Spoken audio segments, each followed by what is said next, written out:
Bapa di dalam surga, kami berterima kasih.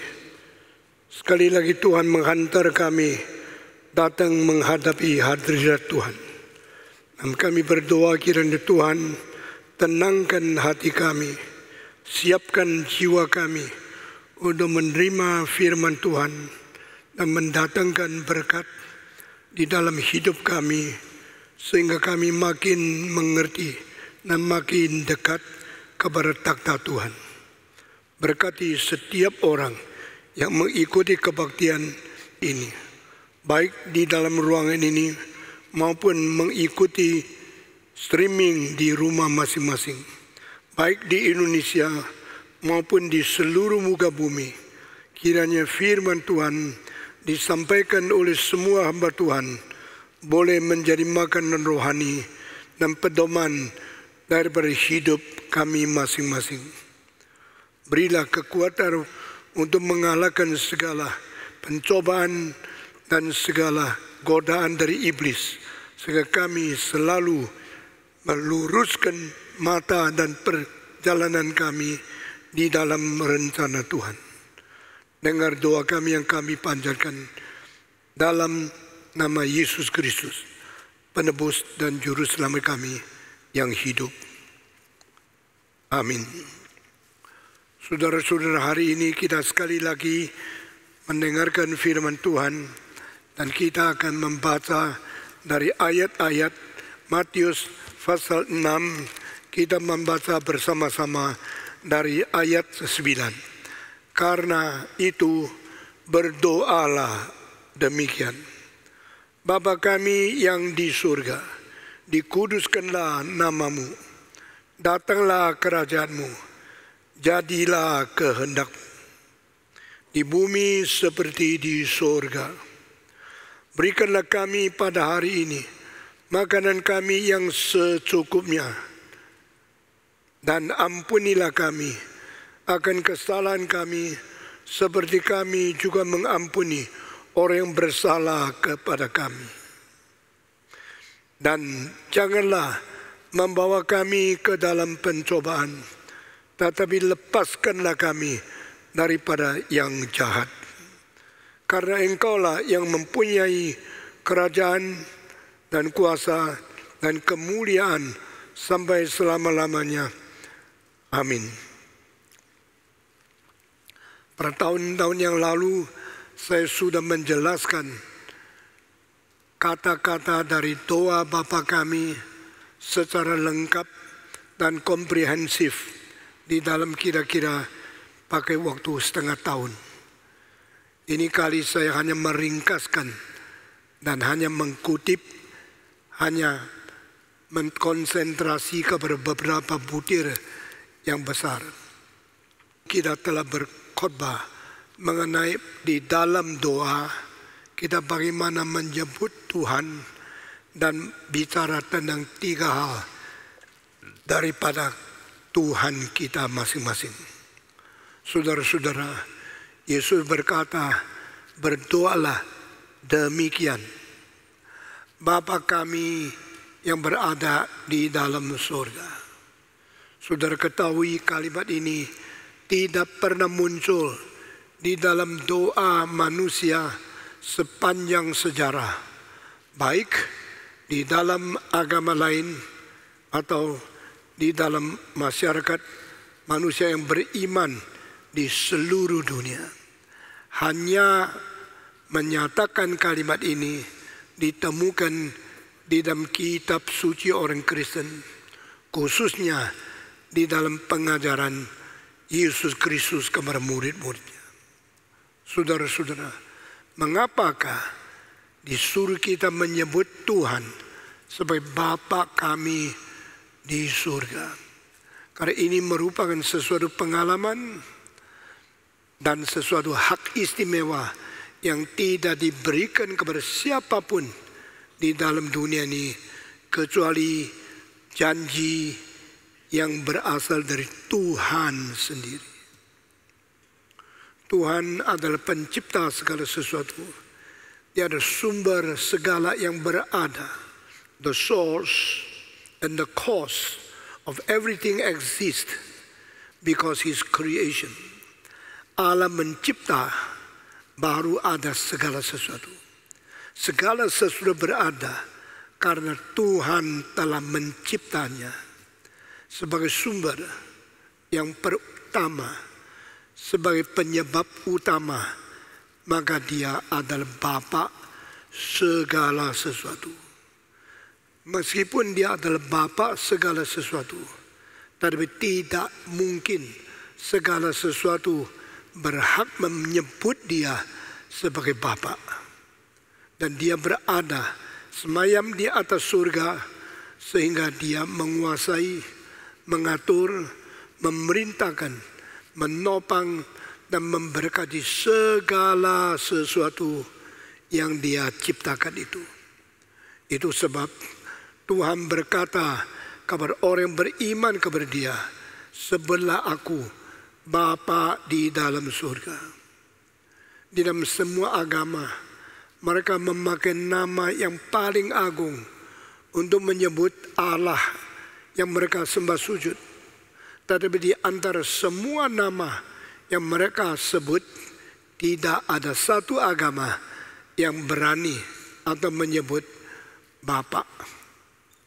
Di dalam syair orang Gerika yang ditulis oleh seorang bernama Clintis, pernah muncul satu kalimat, "Kami semua dilahirkan oleh Engkau, ya Allah."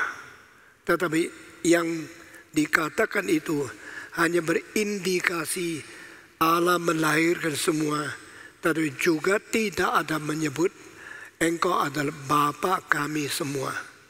Cuma tulis kamu semua dilahir daripadamu. Our God which art in heaven. Bapa kami yang berada di dalam surga. Berapa akrab adanya. Berapa intim adanya.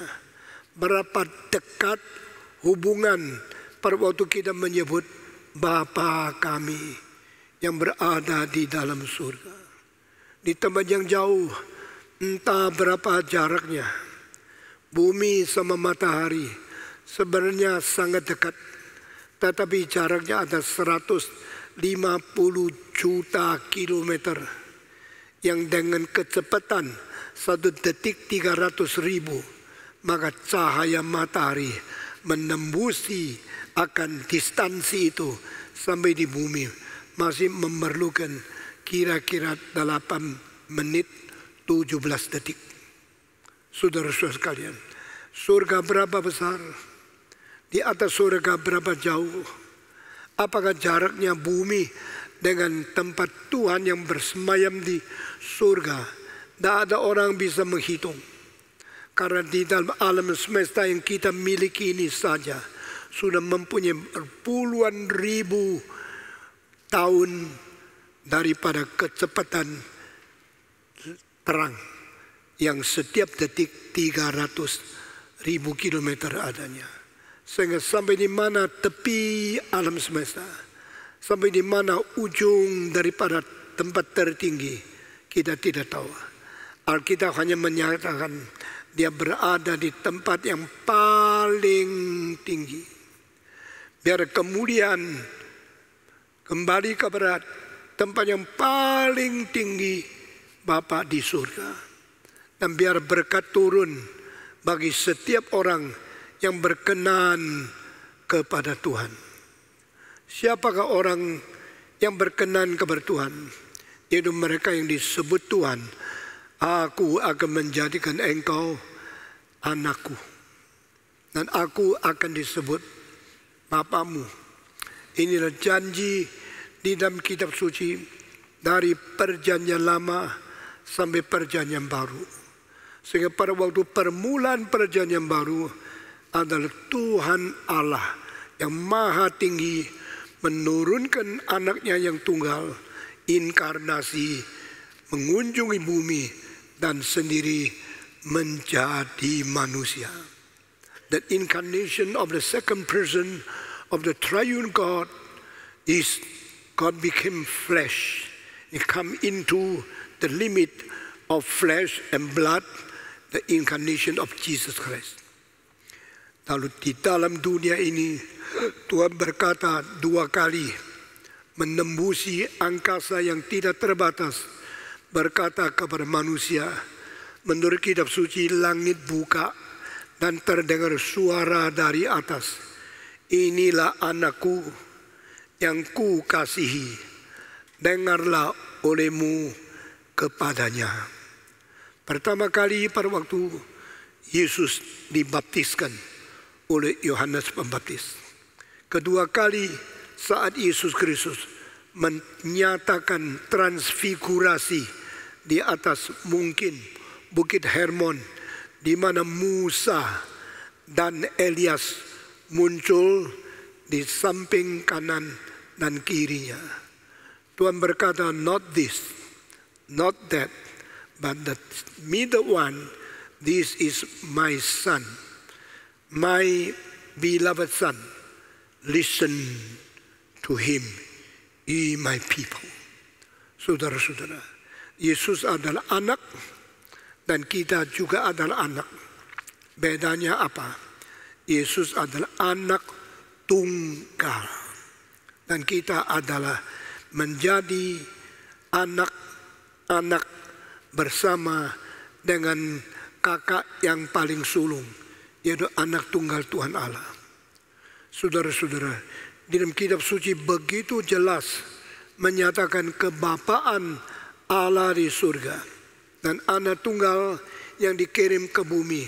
Akibatnya menarik banyak orang yang percaya sama-sama dengan dia menjadi anak adopsi yang menyebut Allah Bapa di surga.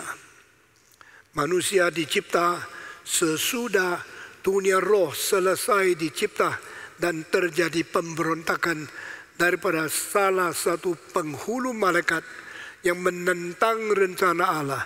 Akhirnya Tuhan sebut, setan engkau, turunlah dan keluar dari tempat saya.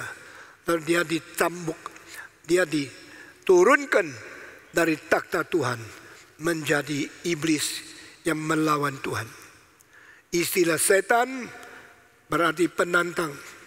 Istilah setan berarti melawan, yang menghambat rencana dan pekerjaan Tuhan Allah. Itu namanya setan. Saudara-saudara, ini terjadi sebelum dunia materi dicipta. Sebelum alam semesta berada, sudah terjadi pemberontakan antara sesuatu hidup, makhluk rohani yang melawan kepada Sang Penciptanya. Itu sebab di antara malaikat terpisah menjadi 2 kelompok. Satu kelompok disebut malaikat yang terpilih. Istilah ini hanya muncul 1 kali di dalam kitab suci. Jikalau ada malaikat yang terpilih, berarti juga ada malaikat yang tidak terpilih. Apakah artinya malaikat yang terpilih? Yang berkenan di hati Tuhan, yang menjadi sesuatu yang memuaskan hati Tuhan, dan mereka dipilih menjadi kaum rohani yang melayani Tuhan, yang berkuasa besar dan mentaati perintah Tuhan, menjalankan rencana ilahi. The chosen, delighted, and they are serving the Lord in the front, in the presence of God. Ini disebut malaikat yang terpilih, yang melayani, yang menjalankan kehendak Tuhan. Ini kelompok adalah malaikat yang sangat mulia, sangat berkuasa. Di dalam Mazmur 103 dikatakan, yang berkuasa, yang melaksanakan kehendak Allah. Itulah malaikat-malaikat yang terang. Saudara-saudara, sedangkan ada malaikat-malaikat mengikuti penghulu malaikat yang lain di antara semua kelompok malaikat yang dicipta oleh Tuhan, menjadi sekelompok yang dibuang oleh Tuhan. Malaikat-malaikat di dalam kegelapan, malaikat-malaikat yang berbuat jahat, malaikat-malaikat yang melawan rencana dan kehendak Tuhan Allah sendiri. Dan di antara yang dipilih dan yang jahat, yang mengikuti rencana Tuhan dan yang memberontak, itu terjadi roh-roh yang terang, malaikat di dalam terang dan malaikat di dalam kegelapan. Malaikat yang taat dan malaikat yang berontak. Malaikat yang baik dan malaikat yang jahat. Di dalam Alkitab jelas mencatat semua ini. Tetapi peristiwa itu tidak banyak disinggung dan tidak banyak dijelaskan secara mendetail. Hanya muncul di dalam Yesaya dan juga di dalam Yeskiel. Malaikat yang berontak disebut, kamu pernah jadi kerubium yang berada di Taman Eden. Kamu pernah melayani Tuhan dengan segala bijaksana. Tetapi pada satu hari Tuhan menemukan di dalam hatimu ada ketidakbenaran. Sehingga engkau diusir keluar dari hadirat Tuhan dan engkau dicambakkan turun ke atas angkasa dan engkau menjadi roh yang jahat. Berapa banyak kan roh yang jahat ini? Alkitab tidak tulis angkanya, tapi kita melihat di dalam dunia ini ternyata ada roh-roh jahat yang bekerja di dalam hati manusia dengan sesuatu kuasa perintah berada di angkasa, di antara Allah, tempat yang maha tinggi, dan bumi di mana manusia hidup di dalamnya, di tengah-tengah itu angkasa. Berarti pada waktu Tuhan menurunkan setan keluar dari surga, maka dia tidak turun ke bumi. Dia turun sampai separuh, berhenti di tempat lebih rendah dari Allah, tetapi lebih tinggi dari manusia. Di tengah-tengah angkasa, merintangi rencana Allah yang akan memberi berkat kepada manusia. Merintangi doa manusia yang akan minta kepada Allah. Dia menjadi penengah yang bukan pengantara, tapi yang menghambat. Bukan menjadi jalur turunkan anugerah dari atas ke bawah, naikkan doa dari bawah ke atas, tapi sebaliknya menentang anugerah Tuhan supaya tidak usah turun kepada manusia dan menghambat doa manusia supaya tidak diterima oleh Tuhan. Di sini kita melihat Allah di tempat yang maha tinggi, manusia berada di bumi yang diciptakan, dan setan di tengah-tengah angkasa yang memisahkan dua ini, yang menghambat kedua-duanya. Ini namanya iblis. Tetapi iblis bukan sendirian. Pada waktu dia turun dari surga, sekaligus dia membawa pengikut-pengikut yang berjuta-juta malaikat yang sama-sama dengan dia memberontak, yang sama-sama tidak setuju kepada Tuhan, hanya sekaligus diturunkan. Dan yang diturunkan itu menjadi roh-roh kecil, roh-roh jahat yang selalu mengganggu manusia, merasuk manusia dan mengacaukan peraturan yang ditetapkan oleh Tuhan Allah, menjadi penggoda manusia untuk berbuat dosa. Itu sebab manusia hidup di dalam dunia ini sangat perlu minta pertolongan dari yang di atas, dan tidak diberi hak kepada orang-orang yang beriman di luar Yesus Kristus. Mereka cuma doa, kira doa mereka bisa diterima oleh Tuhan. Mereka berdoa seolah-olah tidak ada penghalang di tengah-tengah mereka dan Tuhan Allah. Mereka berdoa seinginnya, menurut semaunya nafsu mereka yang rakus, yang sangat tersendiri dan menyendiri, sangat egoisme dan tidak peduli kehendak Tuhan. Itu sebab manusia perlu belajar bagaimana berdoa. Manusia perlu mengerti siapa yang dengar doa kita. Mari kita bersyukur kepada Tuhan. Mari kita berterima kasih kepada Tuhan. Begitu mengasihi kita. Memberikan pengertian begitu dalam, begitu penting, dan begitu rahasia. Sehingga kita mengerti bagaimana berdoa. Itulah sebab kamu berdoa jangan seperti orang kafir. Kamu berdoa jangan mengikuti agama lain. Kamu berdoa jangan semau sendiri. Doalah seperti ini. Bapa kami yang berada di dalam surga. Saudara-saudara, kalau Bapa di surga, manusia di dunia, ingatlah manusia baru dicipta oleh Tuhan setelah terjadinya pemberontakan setan. Manusia baru berada di dunia setelah permusuhan iblis melawan Tuhan sudah terjadi di dalam sejarah rohani, di dalam kekekalan. Saudara-saudara, itu sebab malaikat-malaikat yang menjadi sesuatu makhluk dicipta tapi tidak rela menerima ordo ciptaan yang sudah dicipta untuk melayani Tuhan, tetapi akhirnya tidak mau melayani Tuhan. Malaikat-malaikat yang telah menyatakan kehendak yang berontak kepada Tuhan, lalu melawan rencana, melawan perintah Tuhan, akhirnya diturunkan ke dalam angkasa, dikeluarkan dari surga. Itu menjadi pengganggu, menjadi pengacau, menjadi penggoda, menjadi penuduh, menjadi pemimpin dunia yang gelap. Saudara-saudara, setelah itu manusia baru dicipta. Lalu kita akan memikirkan, apa tujuan manusia dicipta?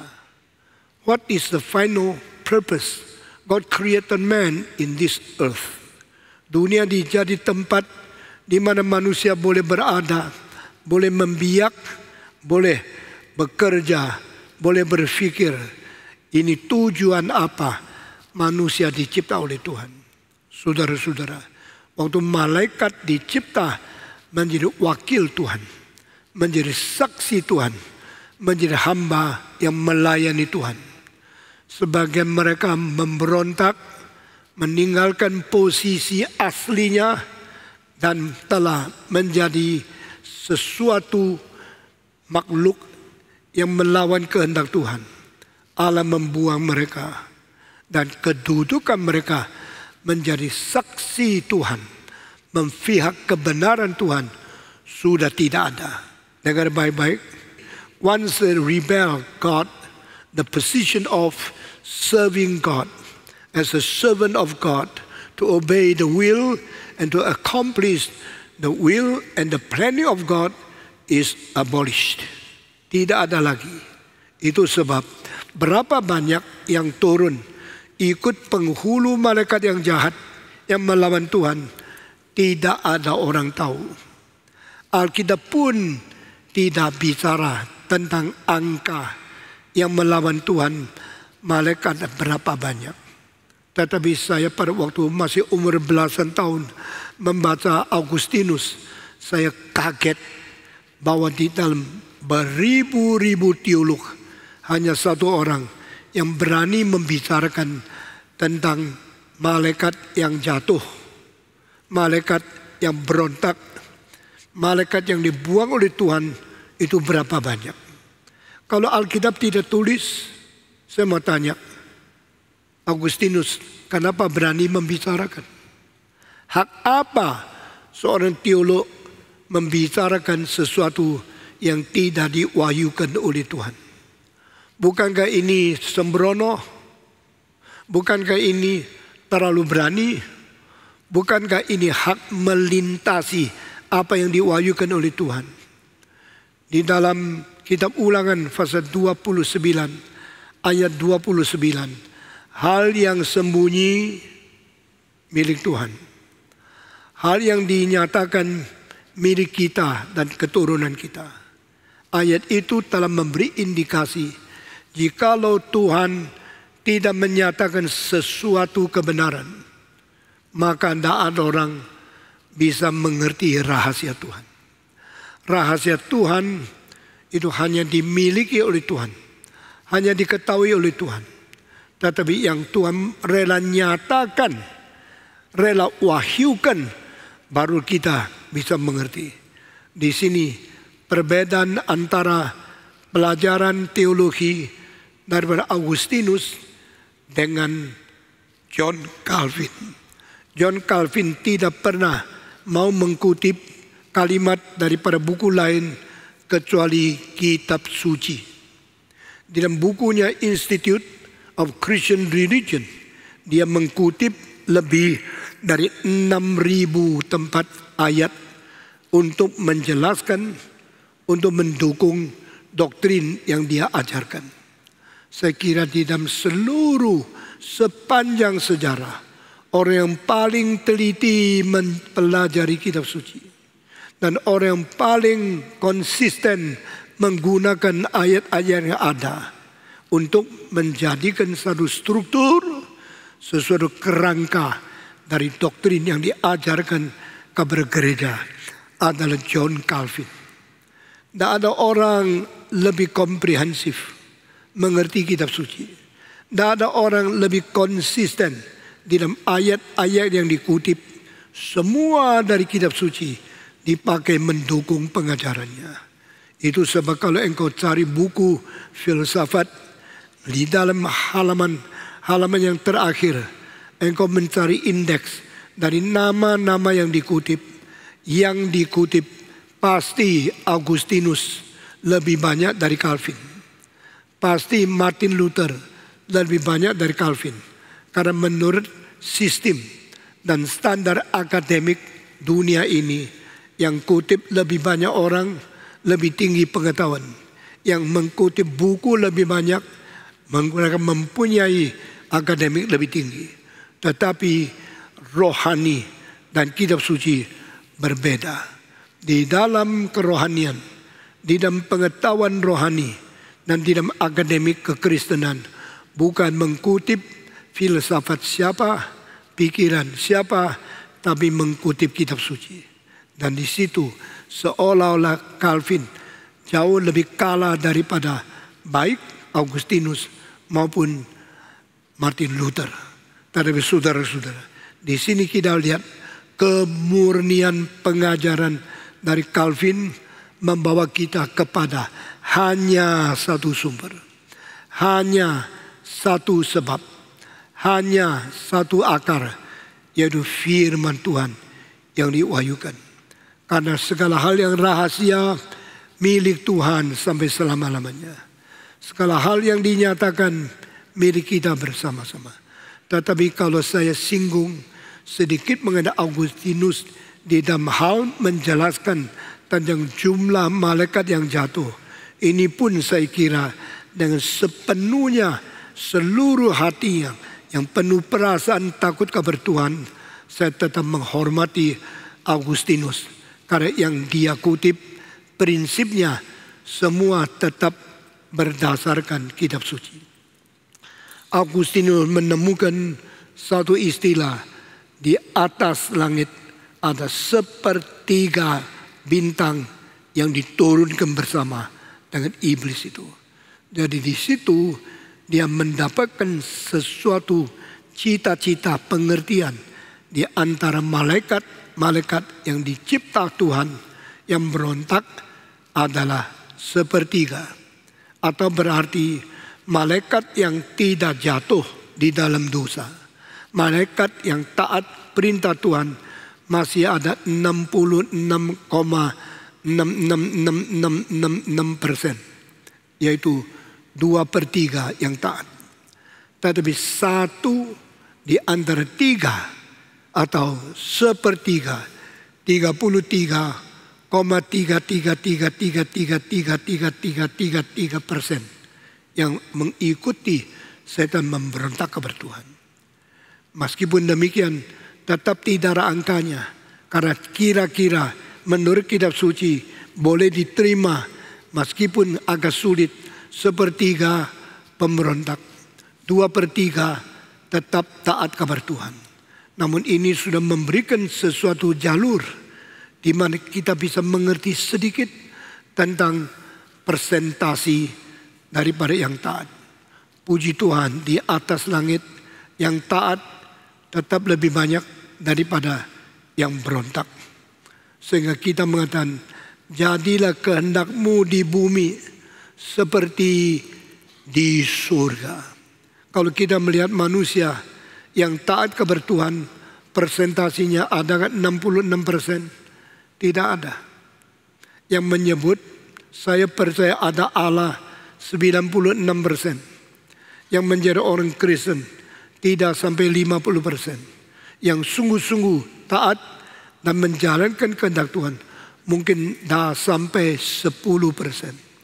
Sehingga kita lihat kalau di surga ada 66% menurut tafsiran dari Augustinus. Tetap jauh lebih baik daripada dunia. Maka doalah di dalam Bapa kami, Yesus mengajar doalah. Kiranya kehendak-Mu jadilah di atas bumi seperti di surga. Semenjak setan diusir dari surga, surga tidak ada pemberontak. Karena yang tidak memberontak, tidak mengikuti penghulu malaikat yang berontak, semua dikonfirmasikan oleh Tuhan dan mereka disebut kaum pilihan di dalam dunia rohani atau malaikat yang terpilih. Kita bersyukur kepada Tuhan. Lalu Augustinus mungkin terlalu berani dan dia memberikan sesuatu bayangan, sesuatu spekulasi yang sangat-sangat inovatif, sangat-sangat kreatif. Dia mengatakan berapa banyakkah orang Kristen yang dipilih oleh Tuhan di antara begitu ribuan tahun, berjaman-jaman sampai sekarang, yang menjadi orang Kristen yang sungguh-sungguh diperkenan, dipilih menjadi saksi Tuhan, menjadi melayani Tuhan. Sama seperti malaikat ada yang melayani Tuhan. Di antara dunia ini kira-kira manusia yang diselamatkan, yang dipilih berapa banyak? Kalau ada kaum pilihan di dalam malaikat, the chosen angels, maka juga ada kaum pilihan di antara manusia, the elected Christians, the chosen people in the kingdom of God. Dari kira-kira berapa dia berani mengatakan, saya sekarang bukan mentafsirkan kitab suci, saya menyalurkan sesuatu spekulasi daripada Augustinus yang saya percaya tetap berdasarkan pengertian kitab suci yang sangat inovatif. Dia mengatakan orang Kristen yang dipilih menjadi kaum pilihan, menjadi orang Kristen melayani Tuhan dalam kerajaan Allah yang sungguh-sungguh anak Allah di antara manusia keturunan Adam, banyaknya sama dengan malaikat yang jatuh. Saya kaget sekali. Waktu saya masih belasan tahun, saya baca buku dari Augustinus, lalu di dalamnya saya menemukan ada teolog seperti dia yang berani tafsir sampai ke dalam tahap seperti ini. Saya kaget. Saya tidak banyak khotbahkan hal ini dan mungkin di gereja ini, mungkin kalau tidak salah ini kedua kali saya bicara tafsiran Augustinus mengenai jumlah orang Kristen yang dipilih oleh Tuhan, yang sungguh-sungguh diperanakan dan sungguh-sungguh menjadi saksi Tuhan yang berkenan di mata Tuhan. Angkanya berapa? Tetap tidak kasih tahu. Tapi angkanya sama dengan angka yang jatuh, melarat, meninggalkan Tuhan, memberontak perintah Tuhan di tengah-tengah malaikat-malaikat. Saudara-saudara, kalau ini betul adanya dan ini mungkin ada kebenarannya, kita pasti tidak mutlak karena tidak ada ayat penunjang yang pasti diambil dari kitab suci. Kalau ini betul adanya, maka berarti Tuhan mau memakai manusia untuk mengganti malaikat yang melarat. Tuhan mau memberikan kedudukan kita menjadi anak Allah yang sudah membuang statusnya, identitasnya yang pernah menjadi anak Allah. Saudara-saudara, istilah anak Allah ada 3 macam. Satu macam anak Allah yang tunggal.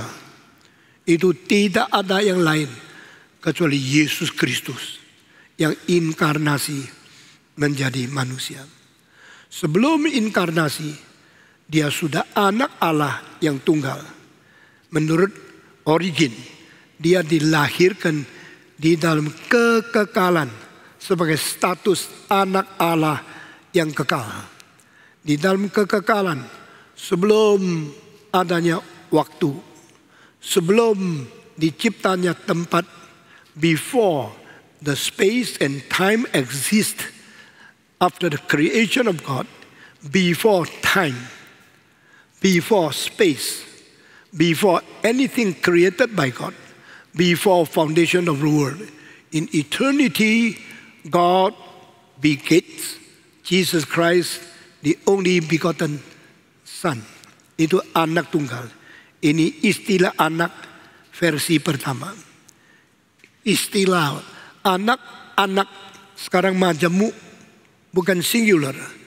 The sons of God muncul berkali-kali di dalam perjanjian lama, khususnya di dalam 2 buku. Pertama, the sons of God yang disebut di dalam buku Kejadian. Kedua, the sons of God yang berapa kali muncul di dalam buku Ayub. Anak-anak Allah. Anak-anak Allah. Pada waktu anak-anak Allah datang menghadapi takhta Tuhan Allah, setan ikut menyelundup di dalamnya. Nah, ini muncul di dalam perjanjian lama, buku Kejadian dan buku Ayub. Ini siapakah? Anak-anak Allah, bukan anak Allah yang tunggal. Karena tunggal berarti tidak ada duanya. Tunggal berarti hanya satu. Itu anak tunggal. Yaitu Allah Tritunggal di dalam pribadi kedua.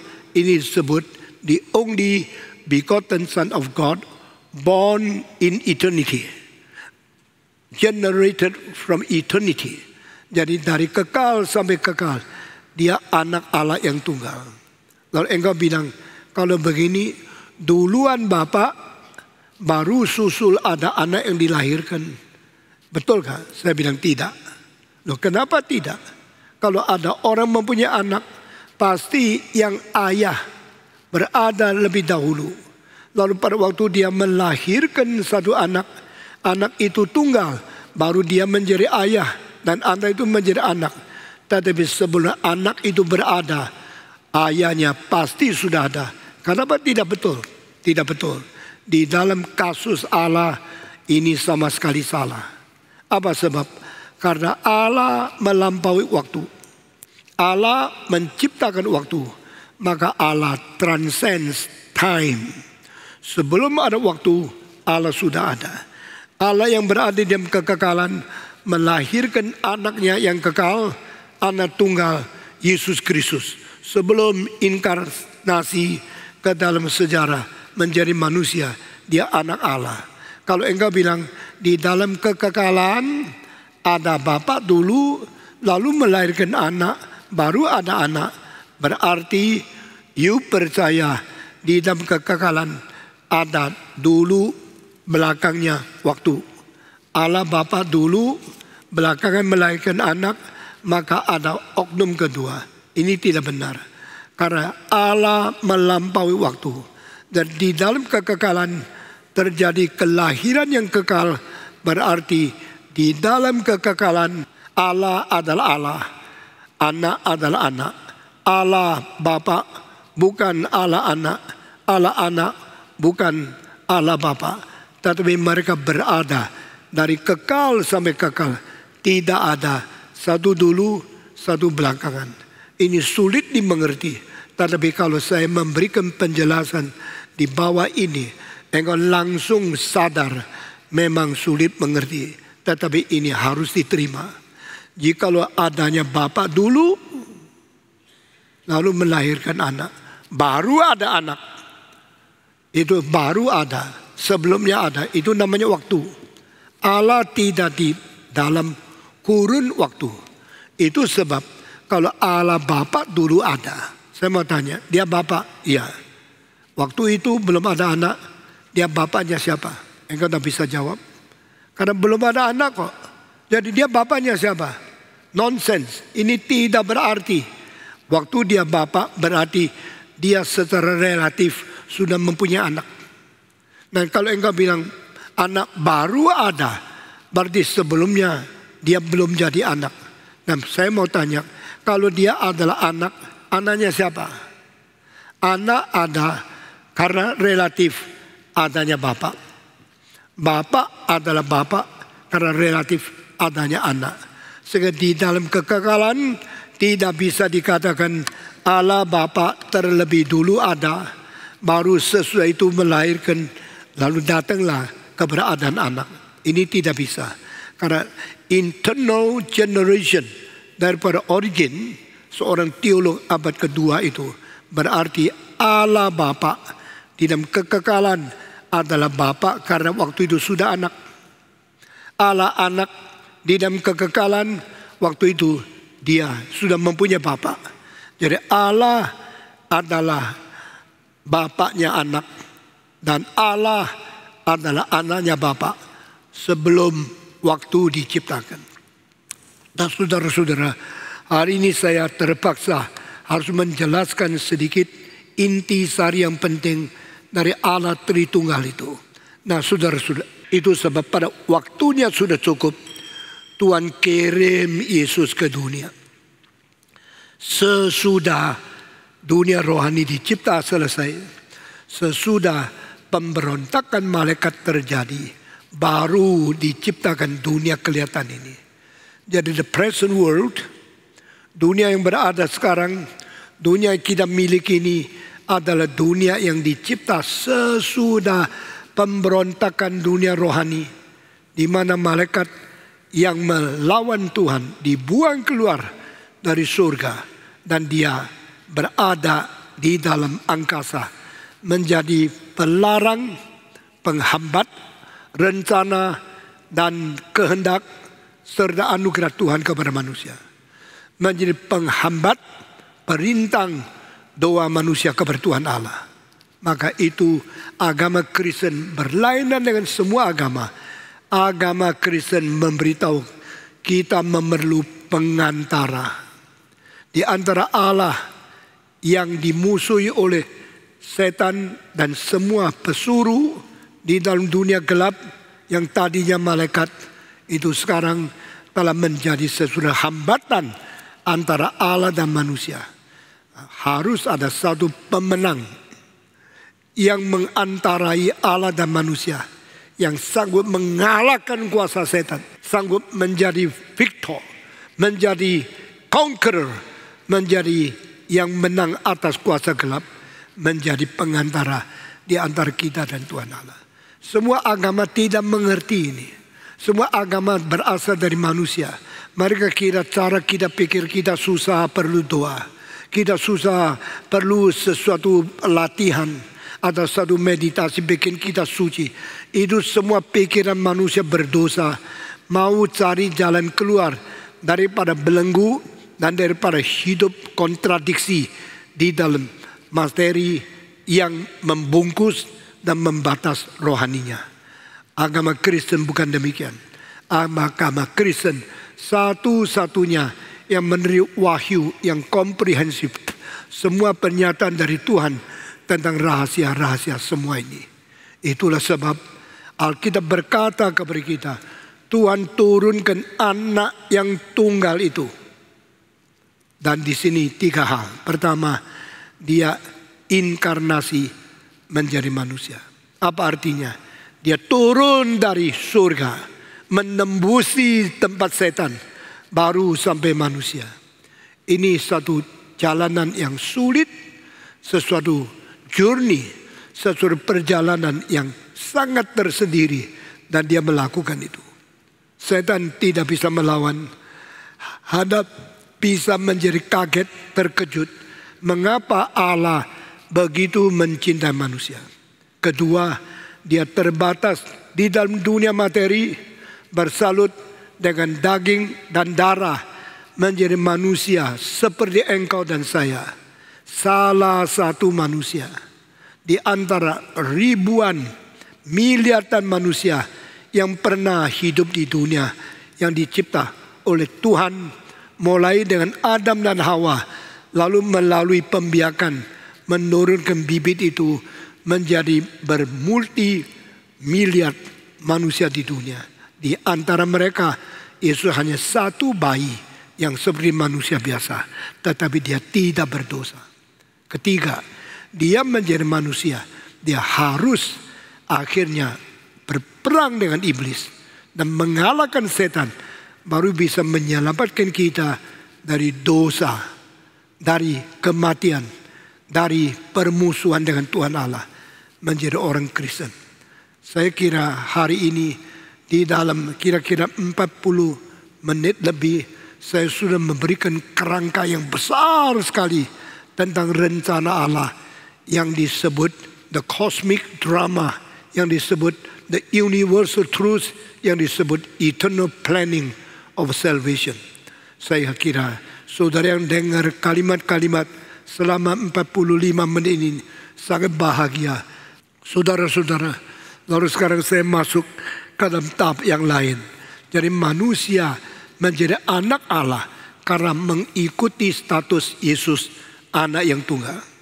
Because the firstborn, anak sulung, anak tunggal turun ke dunia, akhirnya dia akan menarik banyak orang bersama-sama dia masuk ke wilayah kerajaan Allah, dan semua akan dilahir baru, disebut born again Christian, disebut born again spiritual sons of God, because we are adopted by God as His children through His only begotten Son, Yesus Kristus. Kita semua menjadi anak-anak yang diadopsi oleh Tuhan, menjadi anak-anak Allah yang menerima hak sebagai anak di dalam hak anak Allah yang tunggal, melalui iman kepada Dia, melalui kelahiran Roh Kudus. Ini menjadi kaum pilihan, dan kelompok kaum pilihan ini jumlahnya kapan penuh, yaitu Tuhan lihat menurut Augustinus sesuai dengan jumlah sama banyaknya dibanding semua setan yang tadinya malaikat yang turun ikut memberontak Tuhan. Jadi malaikat-malaikat pemberontak berapa banyak? Akhirnya orang Kristen seluruh dunia sepanjang sejarah juga berapa banyak. Nah, ini sesuatu tafsiran teologi yang penting sekali di dalam sejarah. Tidak ada teolog yang lain berbicara mendalam sampai seperti ini. Dan sekarang kita melihat apakah tugas manusia. Tugas manusia yaitu kita merantau di bumi ini, tapi kita menjadi wakil Tuhan, bersaksi untuk namanya, mengganti saksi-saksi wakil yang gagal. Malaikat-malaikat yang gagal sebenarnya mereka dijadikan saksi Tuhan di pinggir takhta Tuhan, di keliling wilayah pemerintahan Tuhan, untuk melayani Tuhan, untuk menjalankan kehendak, untuk mentaati perintah Dia dengan kuasa yang besar.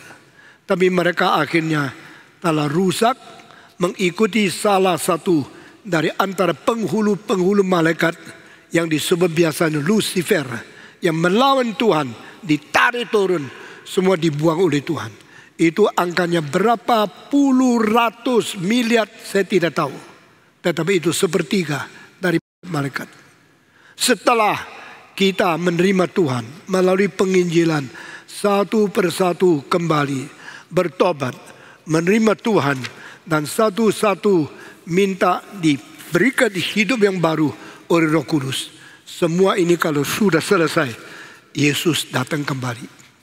Nah, saudara-saudara, di dalam Alkitab ada 3 angka yang menunggu kepenuhannya. Apa artinya ini? Ada 3 kali Alkitab sebut kepenuhan angka. Pertama adalah angka orang kafir. Kedua, angka orang martir. Ketiga, angka orang yang diselamatkan.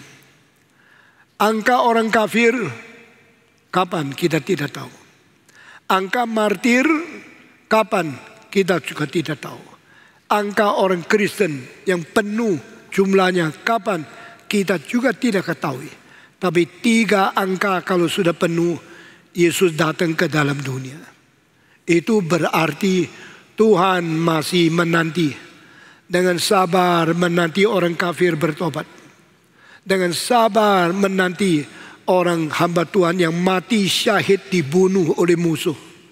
Tuhan masih sabar menanti pekabaran Injil sampai orang diselamatkan sudah cukup, sudah penuh. Lalu Tuhan akan mengatakan, genaplah waktu di dalam sejarah.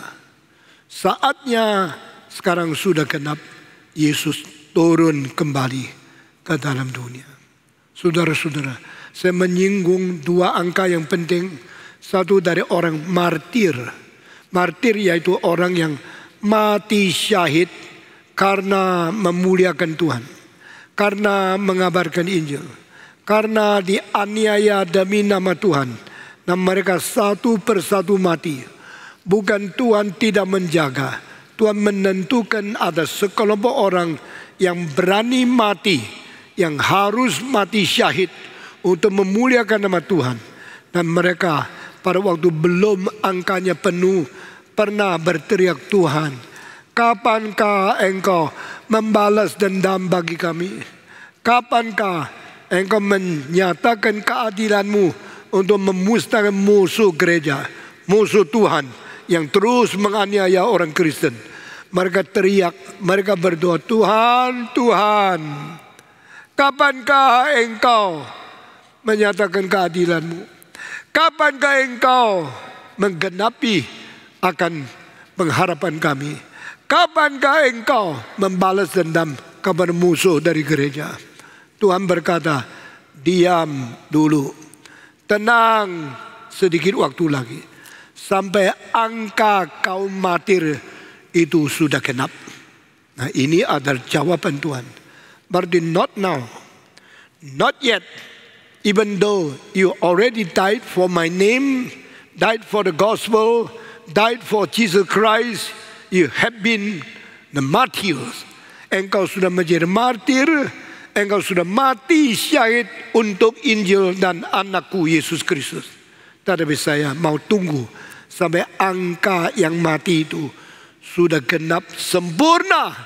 Sesudah angka itu genap, aku akan datang mengadili dunia ini, membalas dendam kepada mereka yang jahat, yang membunuh semua orang yang bersaksi bagi Kristus. Ini dicatat di dalam Alkitab.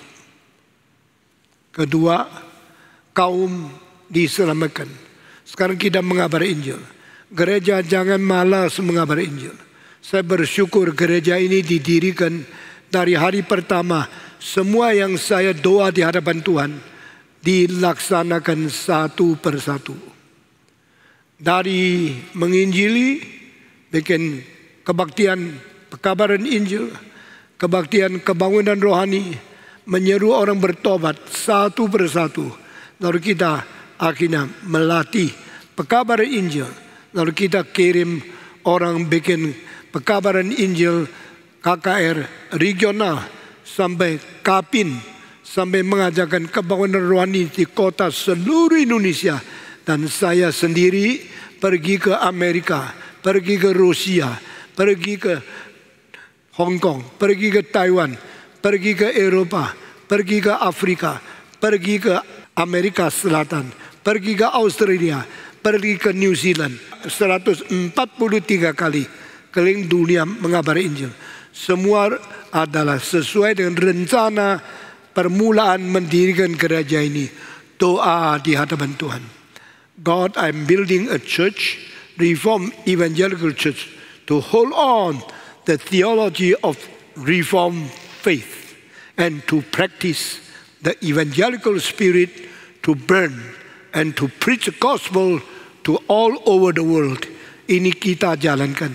Dan Tuhan begitu memberkati gereja ini. Setiap kebaktian Kapin, setiap rencana KK regional diberkati, dipimpin. Ini gereja misi, ini gereja PI, ini gereja mengabarkan Injil. Kita ikut rencana Tuhan, maka Tuhan tidak mungkin membuang gereja ini. Kita mengabarkan Injil dengan sesungguh-sungguh hati. Tuhan tidak mungkin tidak memberkati gereja ini. Karena ini rencana Tuhan untuk angka yang ketiga. Angka orang kafir menjadi orang Kristen. Angka anak-anak Tuhan seluruhnya lengkap sudah dipanggil, dipilih menjadi saksi Tuhan. Kalau angka itu sudah lengkap, maka Yesus datang kembali. Saudara-saudara, we are in the greatest family of the greatest fatherhood of Father and greatest brotherhood under Jesus Christ as the church, the holy and universal church. Kita berada di keluarga yang paling besar, di mana Bapa di surga, Bapa yang tertinggi dan teragung, di mana saudara yang terbanyak dan terluas sebagai gereja yang kudus dan am di dalam rencana Allah dari kekal sampai kekal. Maka kita sebut Our Father in Heaven. Dan di dalam hal ini kita meminta tiga hal. Kiranya Bapa, namamu dipermuliakan. Inilah doa. Jangan terus minta kaya, minta makmur, minta lancar. Sangat malu engkau doanya begitu egois. Engkau berdoa minta mulia kepada Allah Bapa. Minta orang dunia mengkuduskan nama Tuhan. Inilah doa yang diperkenan oleh Tuhan. Saudara-saudara, kedua, mintalah kerajaannya cepat tiba. Di dunia ini tidak ada kerajaan yang memuaskan kita. Tidak ada kerajaan yang menjalankan kehendak Allah. Tidak ada kerajaan yang melaksanakan keadilan surgawi. Kerajaan di dunia penuh korupsi. Kerajaan di dunia penuh kejahatan, penuh dosa, penuh munafik, penuh egoisme, penuh hidup orang-orang yang hanya melampiaskan akan nafsu sendiri dan tidak mencari kehendak Tuhan. Tuhan Allah yang adil dan Dia akan melaksanakan keadilannya sesuai kehendaknya dan kuasanya yang tidak terbatas. Dunia ini terlalu rusak. Dunia ini terlalu mengecewakan. Orang jahat masih umur panjang. Orang jahat masih sehat walafiat. Orang jahat masih boleh bermain dengan uang, dengan kuasa, dengan manusia yang diutus, dengan segala cara penyelewengan untuk melawan kehendak Tuhan. Maka orang Kristen berkata, Our Father in heaven, hallowed be thy name. Thy kingdom come, thy will be done. Ini yang dikhotbahkan lalu. Dan saya meneruskan dengan bagian kedua. Bagian pertama, mengaku iman kepada Tuhan. Mengharapkan nama, kerajaan dan kehendak Tuhan terjadi di bumi seperti surga. Sesudah selesai tiga hal mengenai kerajaan Allah dan keadilan Allah, baru kita minta kebutuhan kita. Di dalam kebutuhan manusia, bagian pertama, mengaku iman kepada Tuhan. Mengharapkan nama, kerajaan dan kehendak Tuhan terjadi di bumi seperti surga. Sesudah selesai tiga hal mengenai kerajaan Allah dan keadilan Allah, baru kita minta kebutuhan kita. Di dalam kebutuhan manusia, apa yang boleh kita doakan sama sekali berbeda dengan semua agama yang lain. Maka Yesus mengajar, engkau dalam berdoa berkatalah seperti ini. Konten dari berdoa Bapa kami adalah doa yang paling suci, doa yang paling indah, dan doa yang paling sempurna di antara semua doa yang mungkin diucapkan oleh manusia. Mengenai diri manusia, mintalah 4 hal. Mintalah 3 hal kabar Tuhan. Memang Allah Tritunggal. Dan Allah memiliki angka 3. Memang manusia yang dicipta di dalam bumi yang 4 sudut, di dalam waktu yang 4 musim, maka 4 angka manusia. Demikian engkau minta 4 hal tentang manusia. Pertama, saya minta makanan. Kedua, saya minta relasi hubungan antara pribadi dan pribadi di dalam masyarakat. Ketiga, saya minta jangan sampai saya masuk ke dalam godaan iblis, pencobaan dari setan. Keempat, jangan saya sampai menjadi sesuatu yang dikalahkan oleh iblis, menjadi sesuatu tawanan daripada dia. Nah, ini 4 hal adalah permintaan. Saya kira tidak ada doa dari agama lain yang apapun menjadi lebih baik dan lebih sempurna dari doa Bapa kami.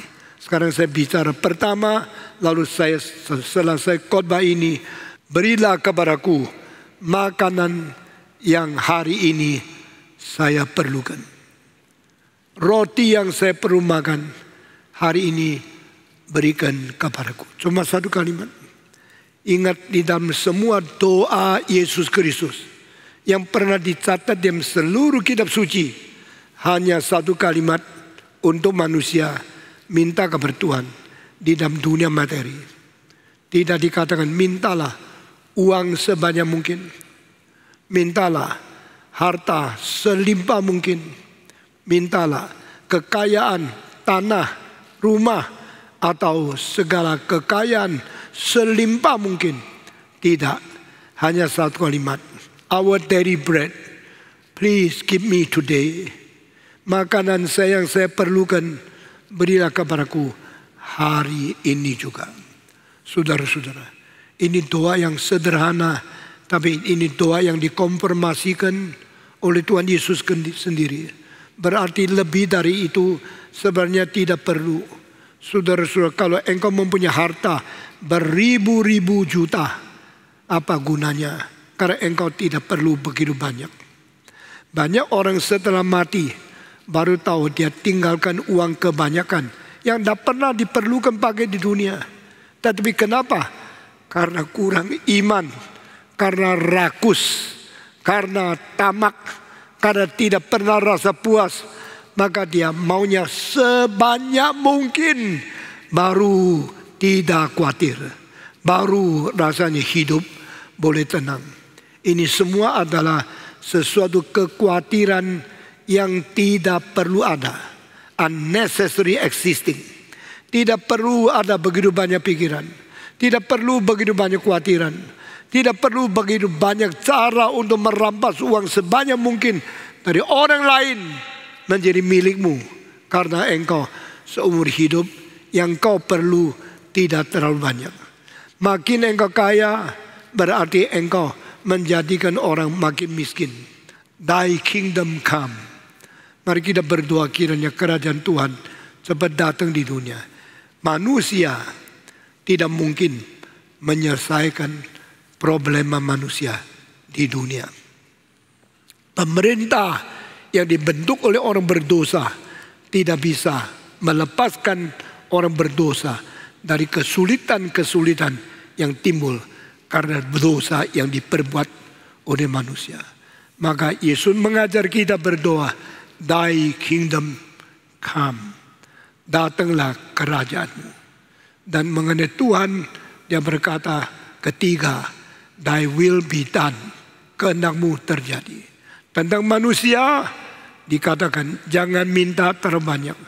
Mintalah kepada Tuhan sehari-hari makanan yang saya perlukan, berilah kepadaku hari ini. Saudara-saudara, mengapa harus kaya sekali? Mengapa harus uang banyak sampai tidak bisa dihitung? Di dunia ini tidak ada negara, tidak ada kerajaan yang beres. Thy kingdom come. Nah, saudara-saudara, kalau engkau mempunyai uang lebih banyak, bukan karena engkau rakus, karena diberkati Tuhan. Bagaimana? Saya minta saudara perhatikan. Selain makanan secukupnya, hari ini berikan kepadaku.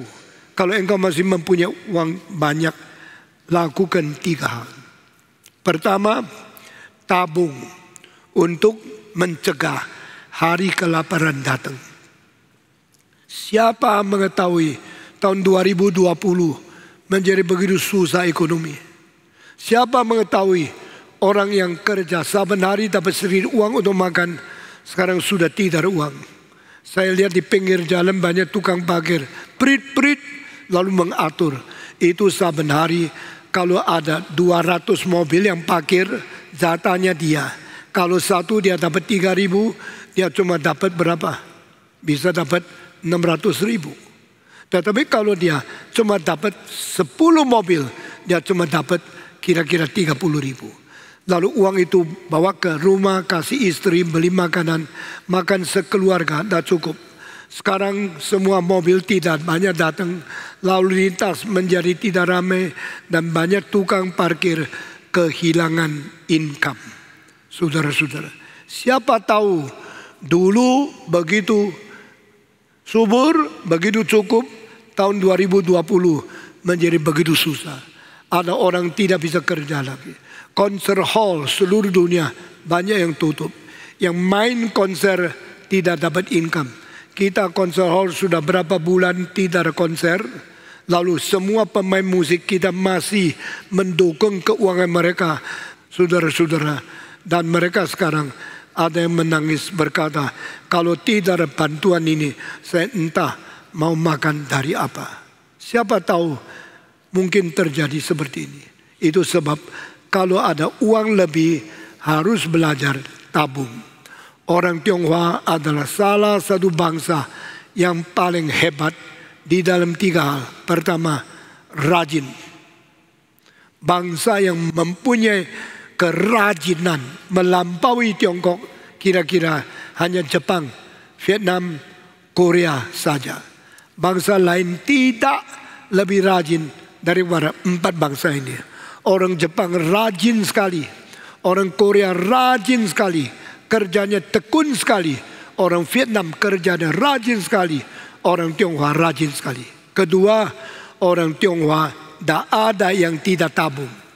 Uang kalau lebih disimpan di bank atau di bawah bantal atau di dalam lemari, orang Tionghoa kebanyakan ada tabungannya. Karena tidak tahu besok masih subur tidak, minggu depan masih ada makan tidak. Maka orang Tionghoa biasa kedua hal ini bertabung. Ketiga, orang Tionghoa juga berusaha untuk membantu orang lain. Tapi ini agak sedikit. Nah, saudara-saudara, di dalam masyarakat seluruh dunia telah dihitung bangsa apa yang paling banyak memberikan uang kepada orang-orang miskin, kepada masyarakat yang perlu. Di dalam hal ini khususnya bangsa Hokkien sangat hatinya generous untuk membantu orang lain. Ada bangsa-bangsa yang pelit sekali. Saya tidak sebut satu persatu. Ini adalah satu pelajaran yang kita perlu. Itu sebab saya minta saudara, kalau tidak banyak uang, doalah. Minta Tuhan memberikan kecukupan untuk makanan hari ini. Seperti apa yang dicantumkan di dalam doa Bapa kami. Kalau mempunyai kelebihan, jangan lupa tabung. Jangan lupa menolong orang miskin. Jangan lupa persembahan kepada Tuhan. Dan jangan lupa satu hal, mendukung pekerjaan-pekerjaan yang sangat menolong masyarakat. Saudara-saudara, ini semua adalah hal yang perlu kita kerjakan. Biar kita semua ingat, hidup bukan untuk sendiri. Hidup untuk memuliakan Tuhan. Tuhan cukupi kebutuhan saya. Dan Tuhan ajar saya menjadi manusia yang hidupnya berlimpah dan hidupnya membantu orang lain. Bukan berlimpah untuk boros, berlimpah untuk bantu orang lain. Tuhan memberkati kita. Hari ini saya khotbah sampai di sini. Mengenai kedua, ketiga, dan keempat, baru yang akan datang kita meneruskan. Mari kita sekarang berdiri dan kita masuk di dalam doa. Saya minta Pendeta Ivan Kristiono pimpin kita di dalam doa sekarang. Mari kita semua berdiri dan semua doa di hadapan Tuhan. Kami bersyukur ya Tuhan, di tengah-tengah kerajaan-kerajaan dunia yang mengecewakan, Tuhan mengarahkan hati kami untuk melihat tahta-Mu dan berdoa agar kerajaan-Mu tiba. Dan Tuhan tolong kiranya ketika kami percaya bahwa kerajaan-Mu sudah tiba dan sedang menuju kepada penggenapannya, biarlah di dalam hidup kami juga menggenapkan kerajaan-Mu, menyatakan ada kerajaan yang berbeda dengan kerajaan di dunia. Terima kasih ya Tuhan, dalam nama Tuhan Yesus Kristus kami berdoa. Amin.